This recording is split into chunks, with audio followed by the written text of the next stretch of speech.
All right. Shut that down. Got it. Done. Let's see. Yeah, I don't know why his isn't. Oh, he just has a different. Okay, that's fine. This one. Ooh. JK.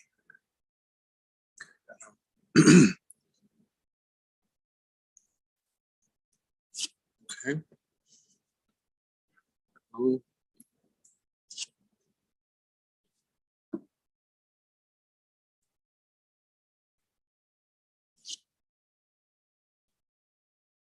EFG.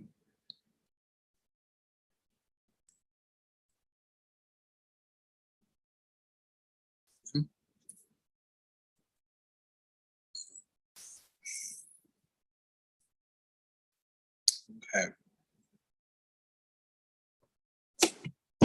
All right. So let me see. Let me start by sharing my screen. Put the student in.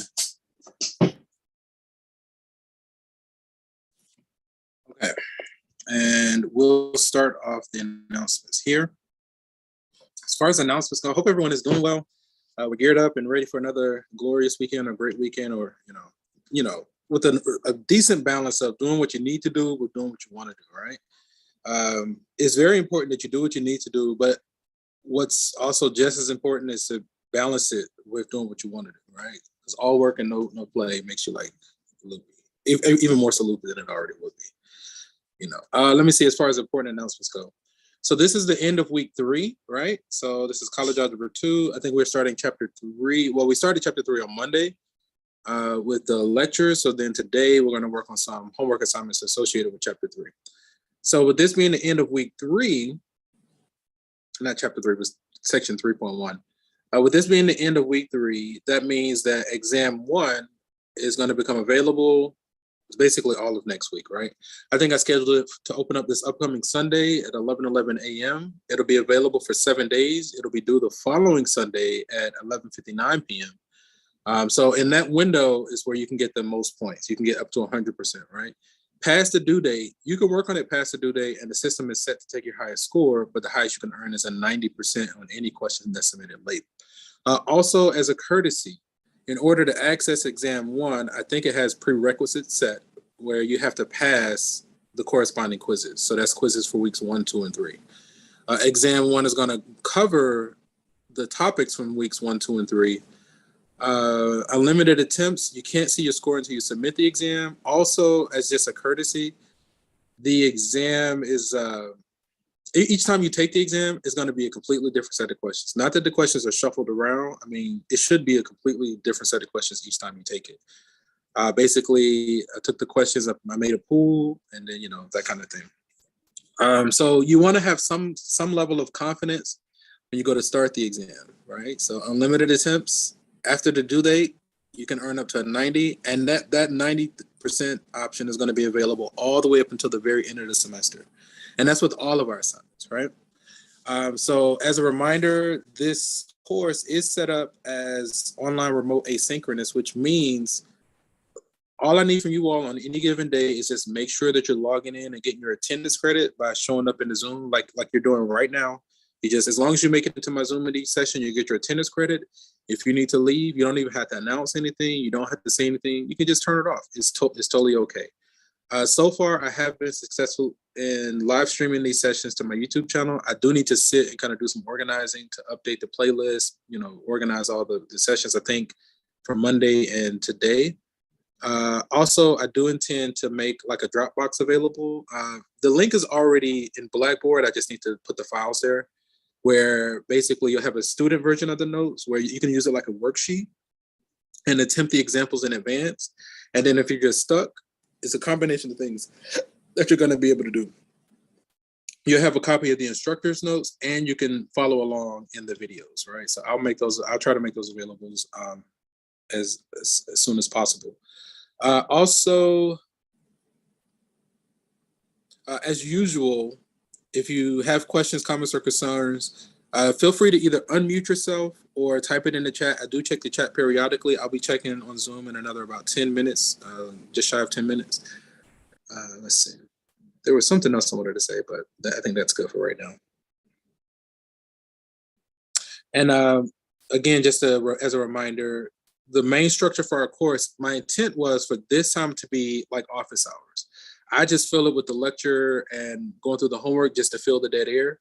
But if you want to talk about anything else that's on Pearson, we can talk about it. It is a good idea that once the exam becomes available to attempt it, and we can talk about the exam during the exam time, because again, each person is going to have their own unique exam. It's going to change each time.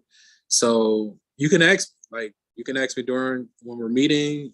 If you email me, I'll respond as soon as I can. If I don't respond by the next time we meet, just remind me in class and we can talk about whatever you need to. Okay. So with that, let's take some time and let's try to make our way through as many of the homework examples from section 3.1 as we can, right? So if you notice, it goes weeks 1, 2, and 3, and then it skips over week 4, and then we're at week 5. Again, week 4 is exam 1, and the prerequisite, those orange boxes or golden boxes, whatever color they are, you need to score at least a 70% on those. Those should be like 5 questions corresponding to each week. And the quiz is more closely going to resemble the exam than the homework. The homework and quizzes are really just there to kind of get you ready for the exams. And then once those exams are available, you want to do the best you can there, okay? So, again, if you have questions, feel free to unmute yourself. Else, I'm just going to kind of power through with some energy. Okay, let's like this. So we're working on section 3.1, exponential functions. And so notice the question ID for this one is right here. It says, this comes from section 3.1. This is question number 1 from section 3.1. Okay, so given this function, we're asked to find g of -1, right? So, now I think for this one, I'm more than likely not going to write it out. If we said 1 minus -1, right? 1 minus -1, that's a double negative. So then that becomes 1 plus 1, which is 2. So then that becomes 4 squared. 4 times 4 is what? 16. So this one should be 16. Now, I want to just show you something really quickly. In case you do have like a TI 83 or something like that. Let me reload and refresh. All right. So I just want to show you this in the calculator. This is one way you can go about it. If I click on my y equals, and I type 4 to the power of, which is little caret, and I'm going to put parentheses, 1 minus x, close parentheses, all right? So then I'm going to quit. On the right-hand side of the calculator is a button that says clear. To the left of that is a button that says VARS, variables. I'm going to click on that button. To the right is y variables. Number 1 is function. And number 1, again, is the function that we're calling on the function we just typed in. I'm going to include an open set of parentheses. And I want to evaluate this function when x is -1, right? Just like that. So the same way they have g of -1, I'm essentially doing the exact same thing by saying y1 of -1, right? And then I think we got 16 earlier.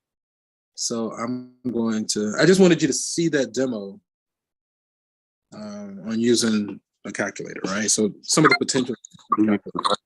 Yes. Is there a way that you can like write out how you do the problem? Because I'm kind of confused. Yeah. Let's do a similar question, right? Let's do a similar one.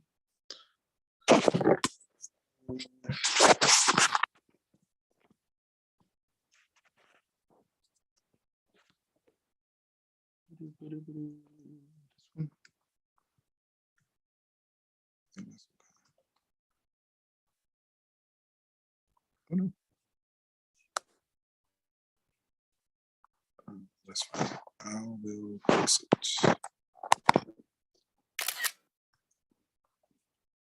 So here, I'm just getting a copy of the original question. We're going to take this and drop it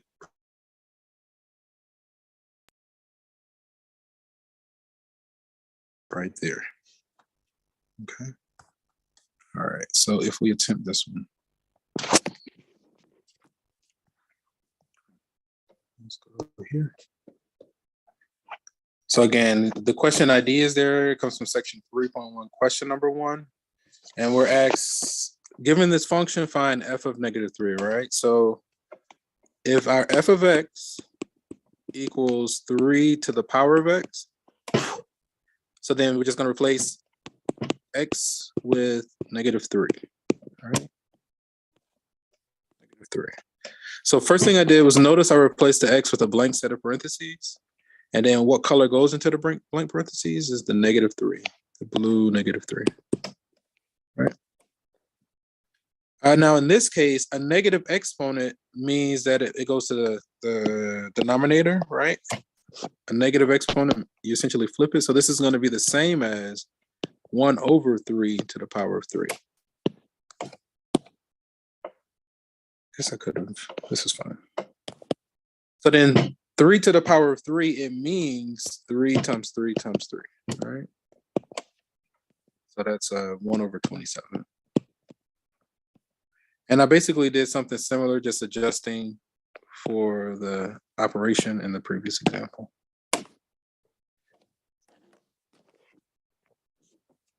Time.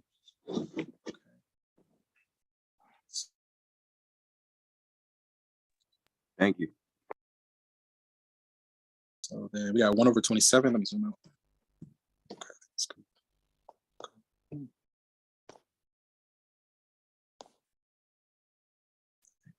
Trying to think of how to get this thing.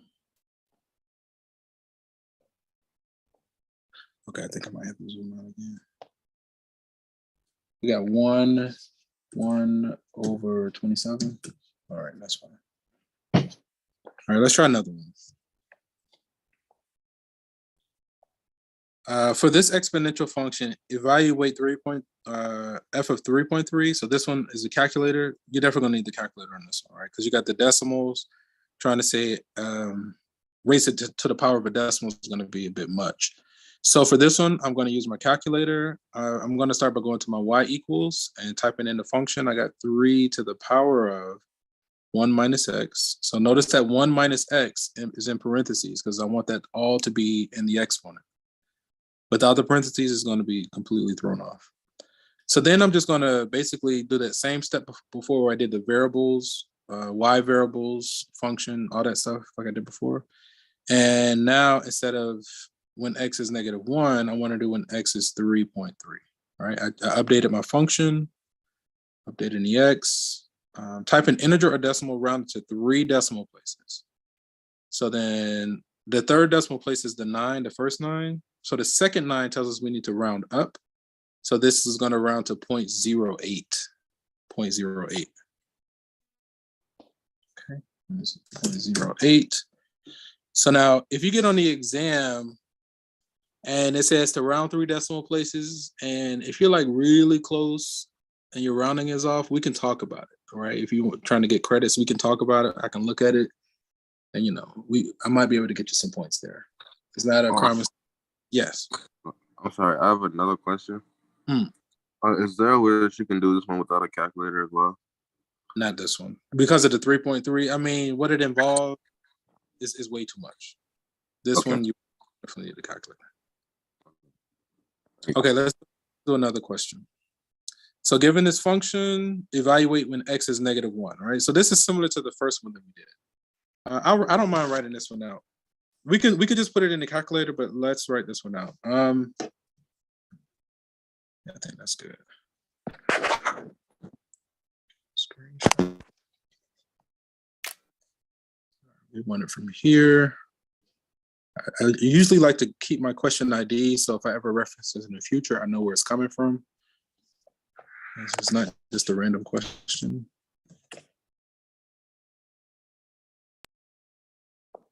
I'll drop this right here.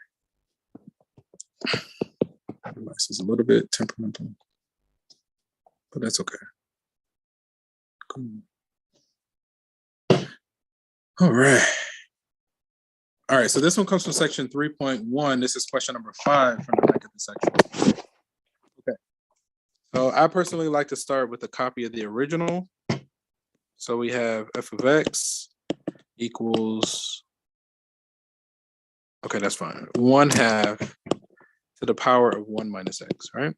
Now we're asked to find f of -1, all right?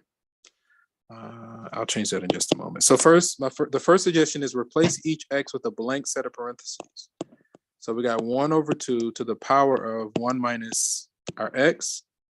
And we're going to replace each x with the -1. The reason we use the blank parentheses, it helps us to minimize our chance of making a mistake with that negative, right? Without the parentheses, it's very easy to kind of like miss that negative and then jumble it up. It's already easy to jumble it up with the parentheses, but it's even worse without the parentheses. So then right here, we have a double negative, right? So 1 minus a -1 is double negative. That becomes positive. All right. And I'm going to also go ahead and do another step. I'm going to rewrite in the notes. I like the way that the textbook did it, so I'm going to borrow their technique. I think when we did it the first time, we were flipping back and forth between the top and the bottom. But in the notes, what they did, they changed this 1/2 to, they rewrote it as 2 to the power of -1, right? So I'm gonna borrow that. I thought it was much more smooth than what I did. So the 1/2 becomes 2 to the power of -1. 1 minus -1 is basically a 2.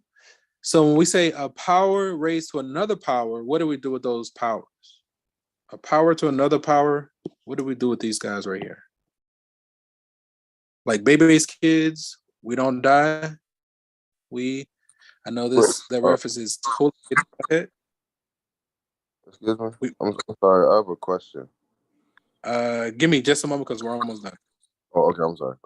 So we have power raised to another power, we multiply. Like baby-based kids, we don't die, we multiply. So I'm showing my age with that reference. It's a really, really old movie reference. It's a great movie to check out though. It's animated, it's silly, if you can find it. So when we say 1 power raised to another, we multiply. So then that's going to be 2 to the power of -2. And then a negative exponent now puts it back into the denominator. And then 2 squared is a 4. Let me just check this really quickly, and then we can entertain questions. Style like this, come on. So we got a result of 1/4 for that one. Let's see if that works. So if we go back here, it says type an integer or a fraction. We got a fraction, so that's a good omen. Let's do 1/4, hit enter. God is good, okay? All right. So I know there was a question. I don't know if it got answered or not, or yes. Do we still have the question? A question. Oh, I'm sorry. It's okay. So for the part where you're doing on the exponent 1 minus -1 or Here? 1, yes. Mm-hmm. Doesn't that 1 become positive? Yep. So it becomes 1 plus 1. So wouldn't it be 1/2 squared, like 1/2? Yes. Yeah. Two? Did 2 steps in 1, right? So 1 plus 1 is a 2. You see it. You see the connection there. And then I rewrote, like when we did this during class time, like on Monday, there was an example where instead of writing it as a half, I mean, honestly, a 1/2 square would have been easier too, because you would have jumped straight here. All right. I was just borrowing the way that they did it in the notes, but it did make it a little bit more confusing. You could have left it as a half. You would have had 1/2 squared, and you're still going to get to the same thing here. Right. Okay. So what I'm really doing, I'm just showing you that it's possible, right? You kind of got to find a route that works for you. You don't have to do it the way that I'm doing it. As long as each step is sound and justified and you get to the correct solution, then it's fine.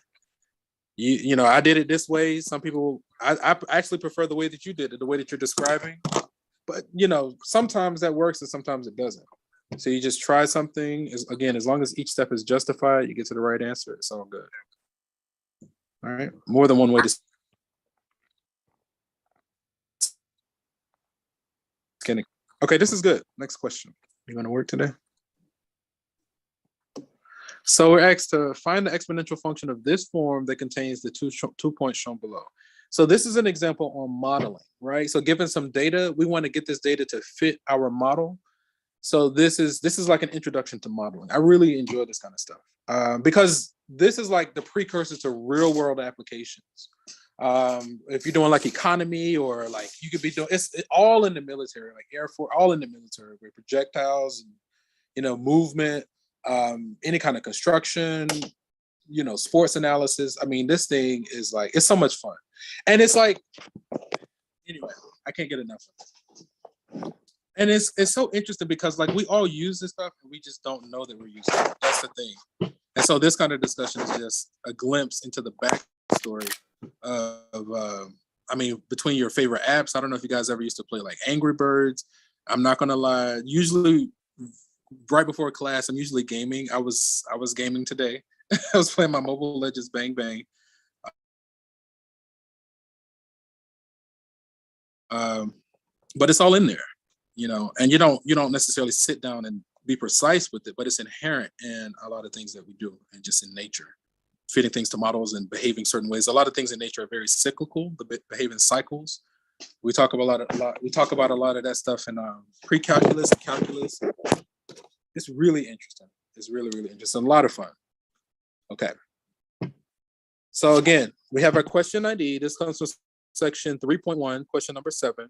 We have this model and we want to try to get this data to fit this model, right? So we're going to plug in what we have. We're going to plug in whatever we have as far as our data. We're going to plug it into the model and then see, can we account for the missing pieces, right? To recap, we're going to plug in the data that we have into our model and then see, can we find through algebra the missing pieces. Okay, that's the precursor. So let's start with our model. We got, why does it keep doing that? We have f of x equals c times a to the power of x, right? Okay, so with our data, each piece of data, what's like, for instance, with the first piece of data, what is the 0 and what's the 9? What's the 0 and what's the 9?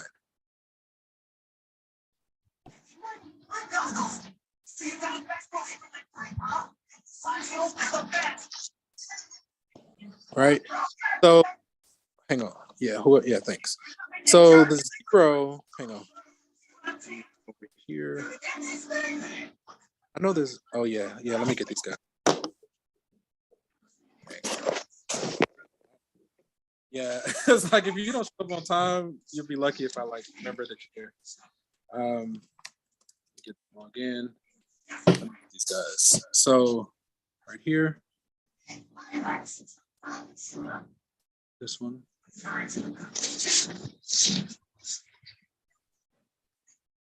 And he was here. He must have just got booted. That's fine. I need to send him a message. Can you lock the door? You finna leave? Yeah, locking. Let's see. Got that student? Yeah. I'm in. And then look at this student. Okay, cool beans. Just as a reminder, please make sure that your username has your first and last name. So I'm not trying to find anybody. You want to make it easy for me to give you attendance credit. If I had to search for your name, you don't want to make it difficult for me to find your name because I will give up easily. And I'll be like, oh, you were here? I didn't, I'm just going to play dumb. Okay, but yeah, it's just for, the sake of simplicity, at least for these sessions, just try to have your first and last name. Okay, so now we have our model. So I think we left out by asking, what does the 0, what part of the model does the 0 represent? What part of the model does the 9 represent? So this is our X, that's in our Y, right? So let's plug this in for X and let's plug this in for Y. When it comes to solving for a variable, every time you have an unknown, you need another piece of information, right? So we have information on X and Y, but we have no information on C and A. So it looks like C and A are unknowns. So because we have, thank you. Because we have 2 unknowns, we need 2 pieces of information. Here's the first piece of information. Here's the second piece of information. Okay. So let's plug this in. Let's plug this in for our X and our Y. I'm going to reverse the order just so that the answer is on the right-hand side. So then this is going to be C times A. Our X is 0 and our Y value is 9, right? So any non-zero real number to the power of 0, this right here collapses to 1, right? So I think by definition, the power of 0 is 1, right? You wouldn't do a base of 0. Okay, so then from here, what we get that C equals 9, right? So we solve for one of the unknowns. Now we want to take this along with a new piece of information and see, can we go and find the other variable, right? So let's plug in when X is 2. So if we bring down our equal sign, we're going to say, we said C was 9. We still don't know A to the power of, now our X is 2 and our Y is 36, right? At this point, we have one equation, one unknown. So now we can solve for the remaining parts, right? Again, at this point, we have one equation, one unknown. Let's solve and let's write the proper number, 36. Being a little bit dyslexic, right? So in order to solve for A, we want to move things away from the A. How do we move the 9? What's the inverse operation, all right? Inverse operation, if we say 9 times, the inverse of multiplication is division, right? A number divided by itself is 1. 1 times anything is itself. So then on the left, we have A squared. 36 divided by 9 is what, 4? And then we're pretty much home free from here, right? To get the inverse of squared, the inverse of a power function is going to be the square root function. Can somebody tell me, whenever we take the square root, what symbol do we need to include? Whenever we do an even root, we need to include plus or minus, right? That's a big one. Typically. Now, we do need to keep it in context. I think for this context, we're just gonna ignore the negative result, right? Okay. So then normally it would be plus or minus 2, but just for the context, we're just gonna take the positive. So then our A is 2. Right? So then we got our A, let me highlight them. We got our C here, we have our A here. So then let's put these into the model. So then our claim is that f of x equals 9 times, we got a base of 2 to the power of x, right? So our claim is that this is the model. All right. So again, if anything is not clear, you have to stop me to get my attention and we can talk about it. Again, it is a good idea to attempt, well, this is the homework, not the notes. And then we can, let's check our model before we submit it, all right? So if I open up my trusty dusty rusty calculator, I go to my y equals, and I'm going to put in the model that we just calculated, or we just found. We got, let's clear this out, 9 times 2 to the power of x, okay? I think our parentheses are fine. I think the way that we have it typed in is fine. I'm gonna quit. So now what we're saying is that when x is 0, y should be 9. So again, when x is 0, did we do 0 the first time? That's fine, I'll just go with this one. So when x is 0, we should get an output of 9. When x is 2, we should get an output of 36. Okay, so that's a confirmation that should be good. So then let's go ahead and submit this result. We want this one. I think we got 9 times 2 to the power of x. Come on.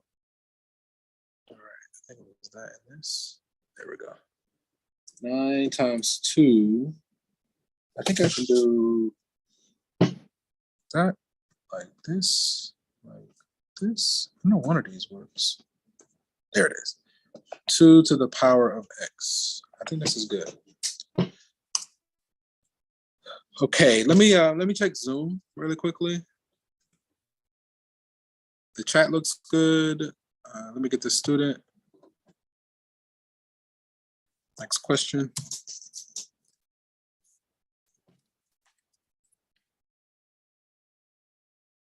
We're still missing a good amount of people. Okay, I got this student. Okay. All right, so we're asked to graph this function on paper. So this one it's going to take on the shape of the general exponential function, where as you go off to the far left is very, very close to the x-axis. It almost looks like it's touching it, but if you would actually zoom in, you'll always find space between the general exponential function and the x-axis, right? So as you go off to the far left, it runs along the horizontal asymptote of the x-axis. As you go off to the far right, it just grows it just grows rapidly, right? Extremely quickly. So let me zoom out, get a better image. Now let me see if I can get that thing to go away. I think if I zoom in, and then zoom back out, I think that's good enough. Come on, that's fine. This will work right now.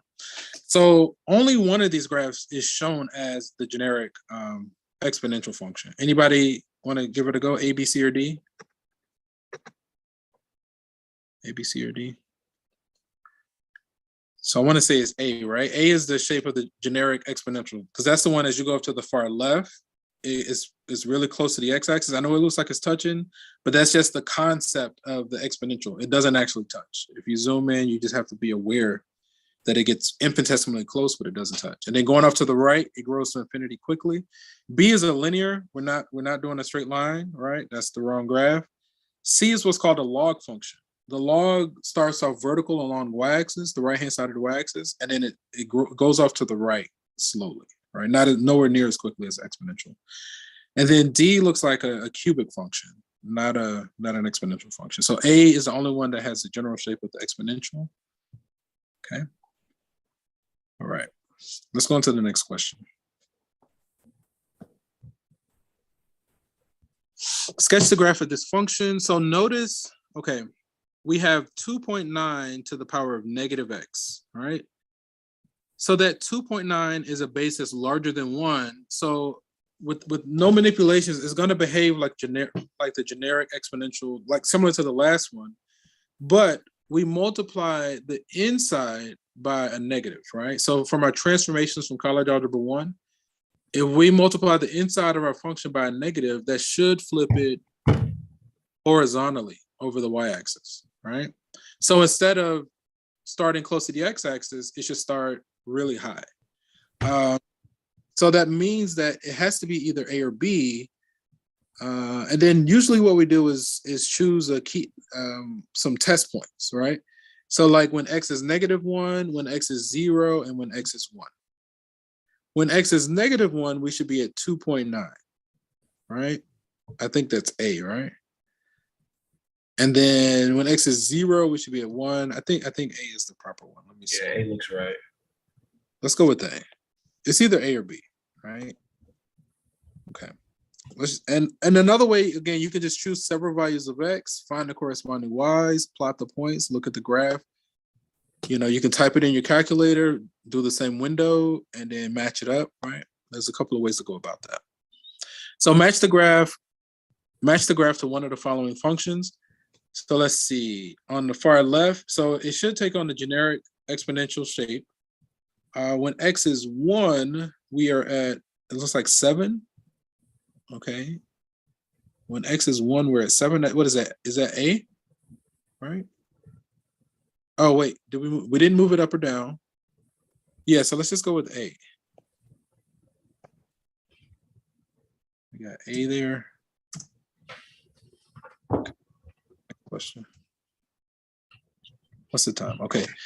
Use your knowledge of transformations to compare the graph of the function given below with the graph of this. Okay.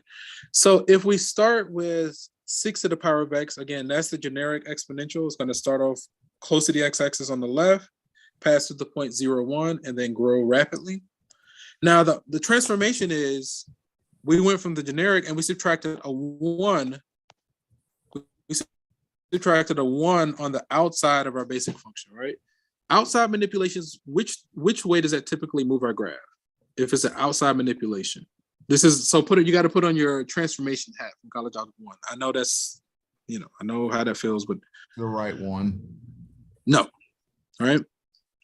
Because outside manipulations affect the y, so that moves it up and down, right?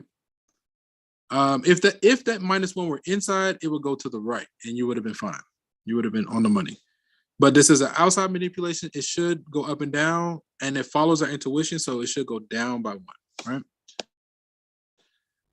Transformations, it's so weird. Like, it's so obscure, and it's not difficult. It's not a difficult concept. It's just a lot of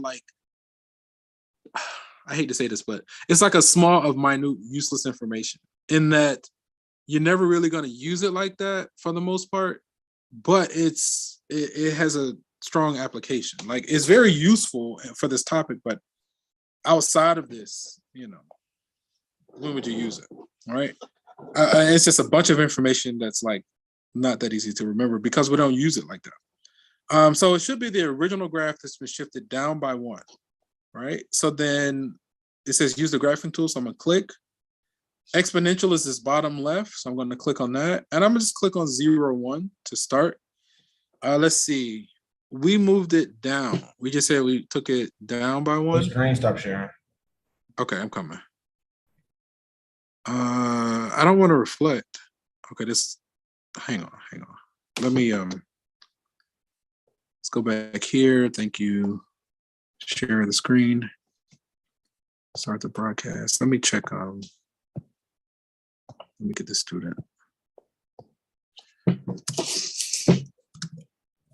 We can see it now.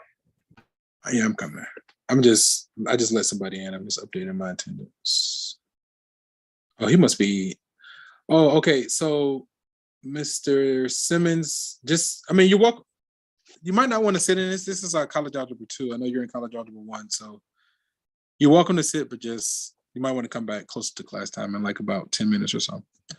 Okay. This isn't right. Let me fix this. So we want a vertical shift. It's supposed to go down by 1, right? That looks better. And that was the only transformation. Let's hit save. So we just took the original and moved it down by 1. Okay, let's try another one. Sketch the graph. Basically using transformations, describe how the graph can be obtained from the basic exponential 2 to the power x, right? So it looks like we have 1, 2, 3 total transformations going on here, right? So I'm gonna click to enlarge the graph. I want it to be about there. The base function was 2 to the power of x, which is exponential. So I'm gonna click on that, and I'm gonna click on 0, 1 just to start it off. So now we need to identify the transformations. Now, typically when I'm identifying transformations, I like to work my way from the inside to the out. So the innermost part of this example will be the x minus 1. If we subtract 1 on the inside, any brave soul want to give it a go? The hint is what was said in the last one would be accurate here, right? So in this case, because we subtracted 1 on the inside, that's going to move it to the right by 1. So we just got to get this to, oh, come on. Oh, that's not good. I can't see. There it is. I needed to show what number we're at. Okay. So the first transformation is it goes to the right by 1. Now working our way out, the next transformation is that 5 on the outside, right? We multiply by 5 on the outside. So inside manipulations typically cause a horizontal change. Outside manipulations typically cause a vertical change, right? So if we're multiplying the outside by 5, which is a number larger than 1, it should follow our intuition and it should cause a vertical stretch by a factor of 5. So it should be a vertical stretch by a factor of 5. It's basically like the x values stay the same, but the y values are getting multiplied by 5. Excuse me. Go ahead. When you say inside and outside, that's relative to what?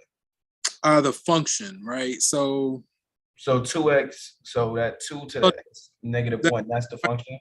The x minus 1 is what I consider to be inside the function. Okay. So then that 5 and the 1 are outside? Let me, the 5 and the +1 are outside. Let me finish these changes and then I'm going to rewrite it in a way that might help. Okay. We accounted for the 5 and then the +1 is outside the basic function. So that's like a +1. That's going to move it up by 1. So yeah, vertical shift up by 1, right? I think that's it. Let's hit save. Let me see. Vertical stretch.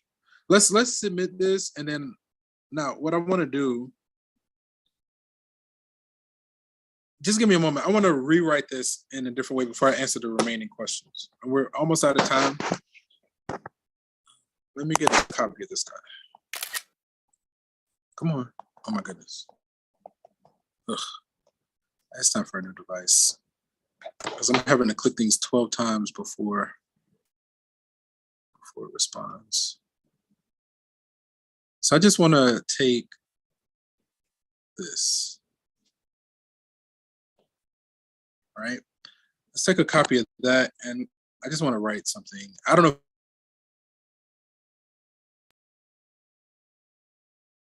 if it's going to help or not. I'm hoping that it'll help right here.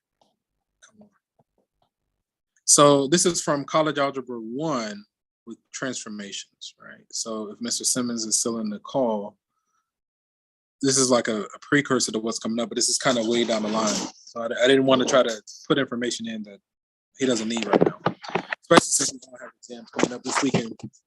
Okay, so for instance, it says, describe how the graph can be obtained from the graph of the basic exponential function 2 to the x, right? So I'm gonna name this 2 to the x, I'm gonna call it my g of x, right?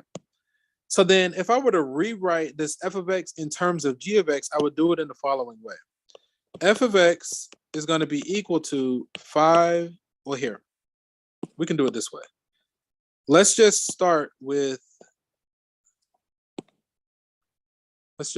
g of x, copy, all right? So then, again, when I'm doing my multiple transformations in one go, I encourage to start from the inside to the out. So the innermost transformation would be this x minus 1 because it's inside, it's a manipulation inside g of x, right? So we subtracted 1 on the inside. So then what we did, we said g of x minus 1, because that minus 1 is an inside manipulation. That's going to cause a horizontal change. In this context, it's going to move it to the right by 1. The next manipulation we did, we multiplied the outside of g of x times 5, right? And then we added the 1. So whenever we're talking about transformations and you hear me say inside manipulation versus outside manipulations, right? That's what I'm referring to. Hopefully that was okay.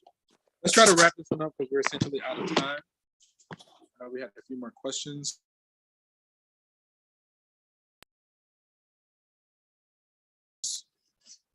This basically is asking us to list out the transformations.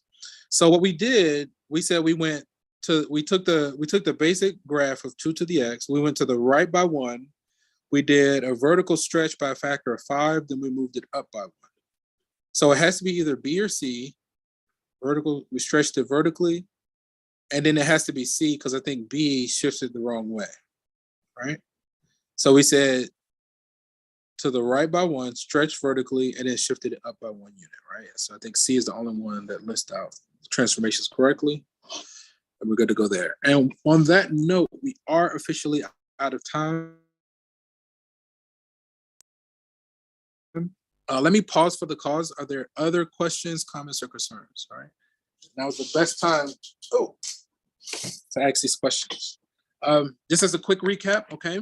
So this is the end of week 3. Exam 1 will become available this upcoming Sunday at 11:11 a.m.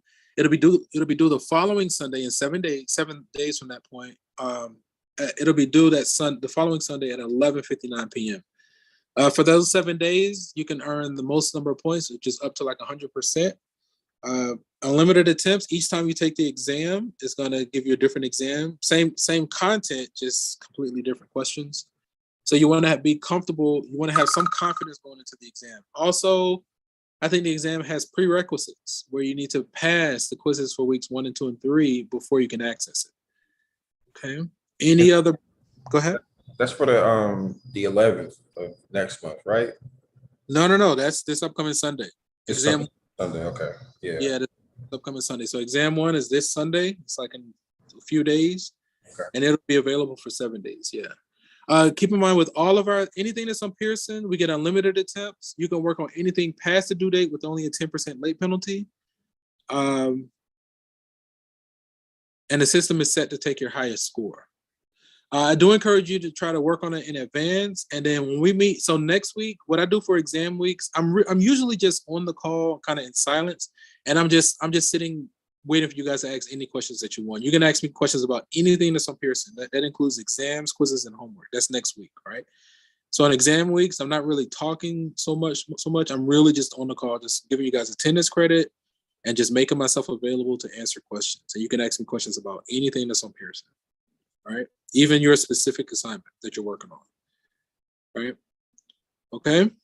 All right. So hopefully you can take advantage of that. I would encourage you over the weekend to get a nice balance between doing what you need to do with doing what you want to do. Play hard, study hard, but then play hard, right? On that note, we're going to end the session here. And from one beautiful mind to another, enjoy the rest of your day. Okay, guys, take care. Peace.